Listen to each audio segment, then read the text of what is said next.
Il progetto è nato diversi anni fa,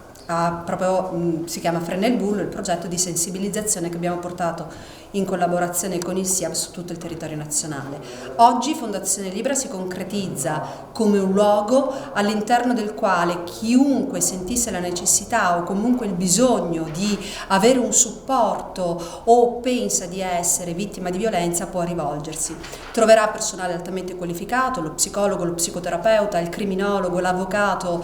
il sociologo, l'esperto di informatica. Tutte queste professionalità saranno in grado di rispondere a tutte le esigenze delle persone. Questo serve proprio per agire in maniera coordinata e a livello territoriale ma anche a livello nazionale, perché poi la Fondazione Libra si struttura in un network attraverso l'attivazione di poli operativi su tutto il territorio nazionale,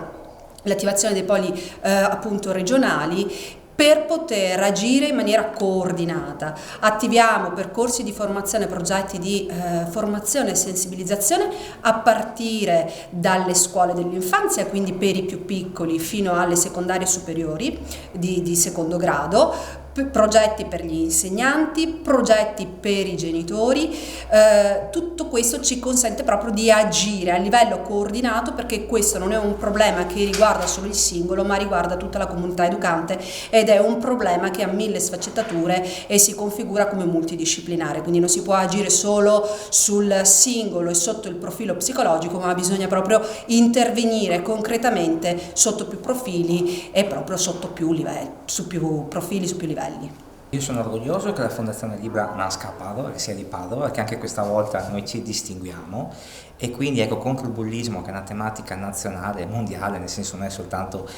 locale, e ci stiamo distinguendo, quindi è bello che la Fondazione Libra faccia il suo lavoro, noi dobbiamo sostenerli nelle nostre funzionalità, nelle nostre potenzialità, mi complimento e spero che insomma questa ondata di entusiasmo positivo, di energia positiva verso questo fenomeno, come ne parlavamo prima, riusciamo in qualche modo a debellarlo o anche a arginarlo un po'. Il problema del bullismo e cyberbullismo è molto sentito, soprattutto qui in Regione del Veneto, in Consiglio regionale in particolare. Mi fa piacere aver presentato la Fondazione Libra perché ha sede a Padova, perché so che lavorano molto concretamente con le persone con questo tipo di problematica. Spero che gli individui del futuro possano avere e trarre beneficio da questo tipo di aiuto.